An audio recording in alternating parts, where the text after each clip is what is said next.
You have heard that it was said, love your neighbour and hate your enemy. The Gospel according to St. Matthew chapter 5, verse 43. Love your neighbour. Perhaps he rolls in riches and you are poor, living in your little cottage side by side with his lordly mansion. You see every day his great estates, his fine clothes, his sumptuous banquets. God has given him these gifts. Do not be jealous of his wealth. Do not think hard thoughts concerning him.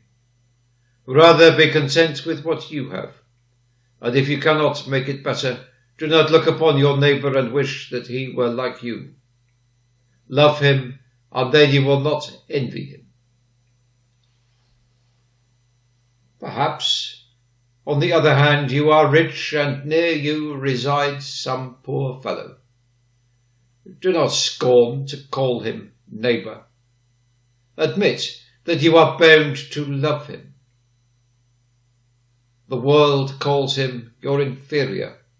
In which way are they inferior? For they are far more your equal than your inferiors. For God hath made of one blood all people that dwell upon the face of the earth.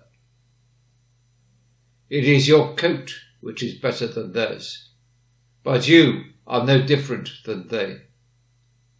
Your neighbour is a man, what more are you than that?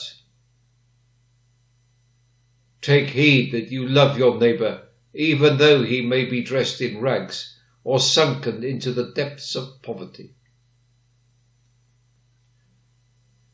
But perhaps you might say, I cannot love my neighbour, because for all I do, they return ingratitude and contempt. Then so much the more room for the heroism of love.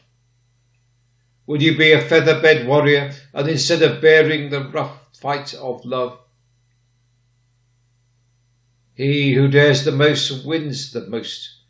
And if rough be your path of love, tread it boldly, still loving your neighbours through thick and thin. Heap coals of fire on their heads, and if they be hard to please, do not seek to please them, but to please the Master. And remember that if they spurn your love, your Master has not spurned it, and your deed is acceptable to him, as if it had been acceptable to them. Love your neighbour, for in doing so you are following in the footsteps of Christ. Amen.